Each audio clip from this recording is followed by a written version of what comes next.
man is suffer. The woman don't know how the bed is in the dig, so the woman I dig with the digger. So the digger they pull on the right now they don't cry on a hospital.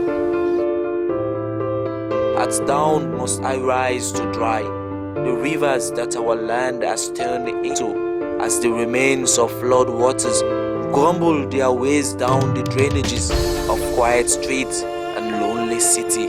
My eyes wide open at the waterlogs where we had gleefully harvested, planted and nurtured, sorrow and pains, sowed and reaped.